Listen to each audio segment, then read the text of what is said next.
Hello, this is Hervé from Comic Book Bin, filling in since 2002. Today I'm going to look at two of the Xesray Combatant Gladiator trainee. There's a silver one, which is the Caucasian character, and the gold one, which is the black character. Those two figures are probably about 2 years old, but they're very good figures. I've always liked the Xesray action figures. Now they're branching into more fantasy with minotaurs and other creatures, but at the core, they were Greek and Roman characters, extremely well built action figures with great body articulation, great sculpt, and gear that would just latch on them. So it's basically dressing up your action figure. This is what is so great about this line. It's a line that's much inspired by Mythic Legion, but I would say it's a better line than Mythic Legion. The action figures are better made. It's easier to dress them up. They're more fun to play with. Obviously, Mythic Legion is a bit more varied and has more extensive creatures, but they're also more difficult to find. The Xesray action line was known for its females. I never bought any of them, but they're coming up with a new female body and I believe a new male body very soon. So we'll have to be on the lookout for this. But right now, let's review those two characters, which are probably almost sold out in many stores across the world. Xesray is a company from Asia. We don't know much about them. All I can say is that the products are incredible. If you've never had one of their figures, they're great. Just go out and buy them. Let's review them further. The Gladiator trainees have the exact same build as all the other Xesray's action figures. They come with about the same basic gear, which is a wooden sword, a wooden shield, but each of them came with either the training apparatus here for boxing and fighting, sword fighting, or the planks. Well, you had to assemble these, so they were sold separately. The planks, each of them had a plank and each of them had one of these and so on. So you had to assemble them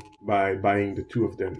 Of the two figures, obviously, the white guy is a bit more popular, so he tends to be sold out a bit more than the black guy. But if you want to assemble the entire set, you need both. They're also exactly the same figures, except for the skin tone. If you look at their faces, it's the same guy twice, but the way the sculpt was made, it's very easy to see that it's the same guy, but it's kind of funny in a sense that the generic face sculpt make them work in both ethnicity. As you can see, it's the exact same guy twice. I think they've stolen a few tricks from G.I. Joe and Valaverse Action Force, and that's okay. That's very okay. They look different enough. The gear is practically almost the same, except reversed here. Obviously, it's a bit of a Tomax and Zema situation here, where they have the same bandolier on the shoulder, so on. As you can see, it's the same character twice over. Now, I like those figures a lot. I think they're good folders as just regular warriors that you can use with your other Xesray action figures. I've only brought one here. I've got several more Xesray action figures. I brought this guy. His face is almost the same as the other ones. Almost, but not exactly the same. So you can see the body is virtually the exact same thing, and the only difference is the gear that they sport.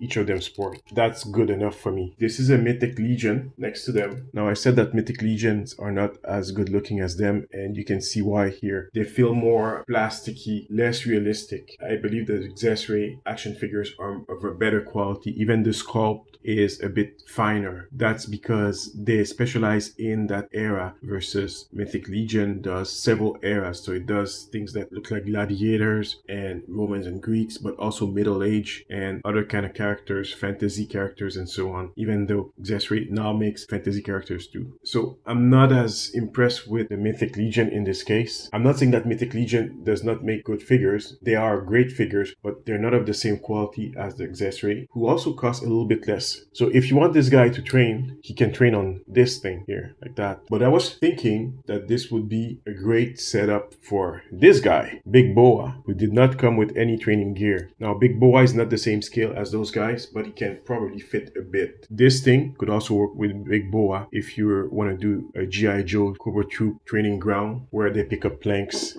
on their arms and so on and move with them and so on. So I think that this kind of props can be reused with other figure line pretty well. Obviously, they can fight and train using this, and all you have to do is assemble this set. I can't tell you exactly which part came exactly with which. All I know is that when you assemble both figures, you've got the full set of planks and obviously sword training station. I'm just going to pick one of them. Each of them came with extra feet, which would look something like this. There were wraps as opposed to sandals. I'm gonna get another Xesray figure for you to show you.